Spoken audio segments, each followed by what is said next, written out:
Hey, what's up guys? Gons here for the Face Like the Sun channel. A lot of you guys are asking me about this dragon energy thing and just this overall sense of dragon right now. A lot of dragon talk.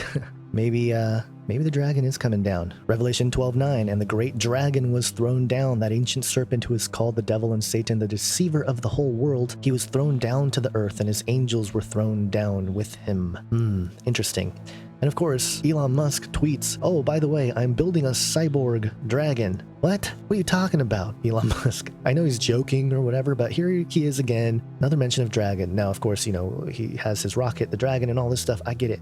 And then you got Mike Cernovich really pumping that dragon energy. And, I really can't see his tweets because he blocked me, which is understandable. But here's another story that just published today. Science News. Want to build a dragon? Science is here for you. Oh, thanks, science. However, bringing the ingredients together without harming the dragon could get explosive. And basically concludes with nature doesn't make fire-breathing animals. So, of course, the Satan angle is there, but there's also the China angle that I don't think we should ignore. And I think this gets into the massive economic changes that are taking place right now worldwide. Remember, 2018 is the year of the one world currency, and the cryptocurrency is here. The one world currency is here, guys, basically.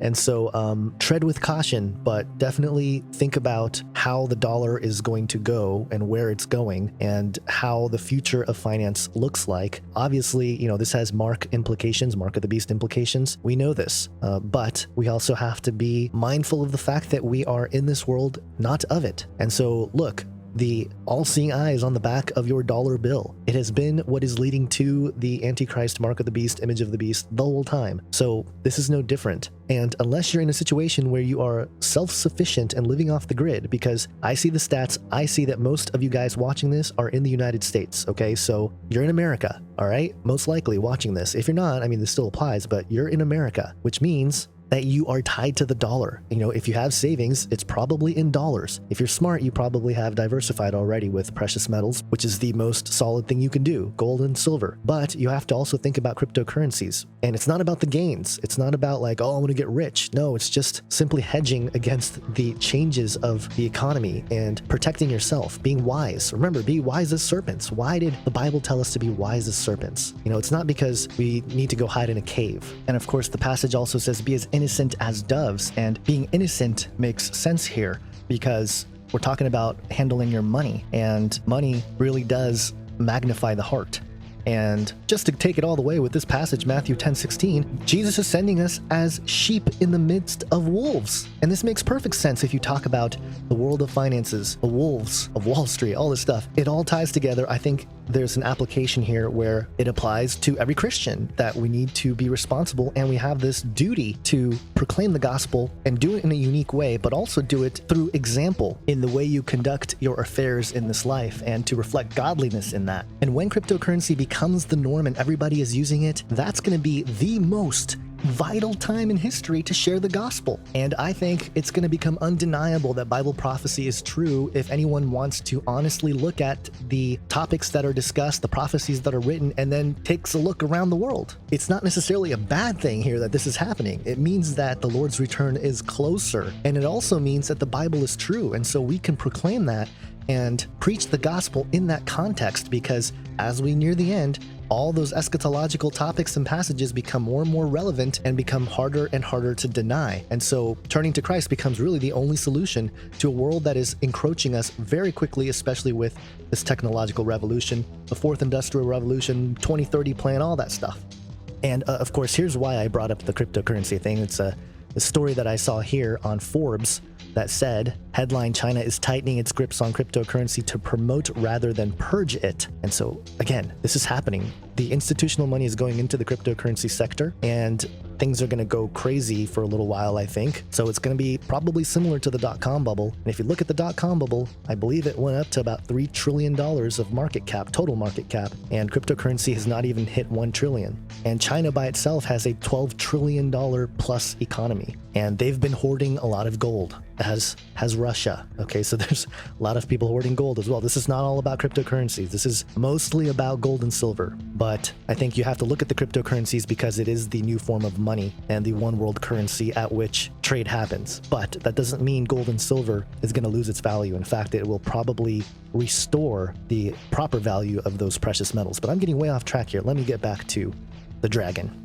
The Next Web published an article, "To hell with aging, watch this YouTube video about a dragon." And I implore you guys to watch this because it's a 13-minute piece. I don't want to publish it here, so again, go watch it. It's basically a story where it outlines the dragon, and the dragon basically conquered the mountain, and the dragon convinced the people basically that they have to sacrifice a certain number of people to the dragon every year or every day or whatever to feed the dragon. And the dragon lives on the mountain, and the humans basically figure out a way to kill the dragon. And so they form efforts to kill the dragon, and one day they launch a rocket and they are able to kill the dragon, and they have a new sense of life. And this actually is directly related to transhumanism because this is a video made by Nick Bostrom. He is the philosopher, I believe, from Oxford, and he's the guy who's really pushing all these new ideas in the science and philosophy realm that's pretty progressive in terms of the technological implications of how human society will look and feel and do and all the stuff with technology. And so I think in the analogy here,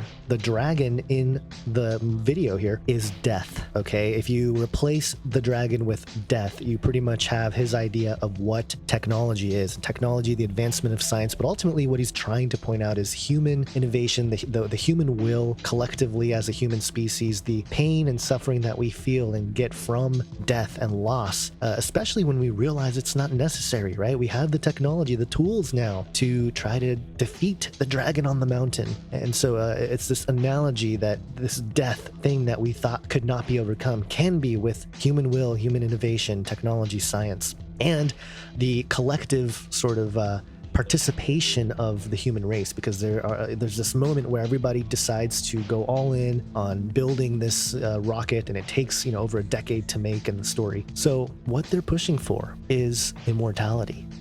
Okay, that's the central message. And the part that's interesting is that the packaging is, hey, this isn't going to change us.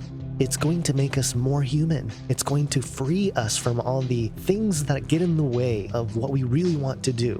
So what's the deal with the dragon? Is there more attention on dragons right now than before? Well, yeah, when the president and Kanye West and stuff start talking about dragon energy, obviously people are going to be talking about dragons and whatnot. So it is on the forefront of a lot of people's minds, and that's interesting, stepping back and watching how people are controlled on both sides of the aisle. It's fascinating to watch, folks, and I really do think that there is some positives happening with some of the busts of the pedophiles and whatnot and the sex rings, and things are going in a positive direction in that regard. But there is another element to this. There are many tentacles, and while there are retreats in some areas, it appears that the intelligent evil is simply moving into different areas to conduct different things for what is its purpose, which is to destroy and to take as many human souls as it possibly can. So let me know your thoughts about the dragon. Share some links in the comments. Have an awesome day, guys. God bless.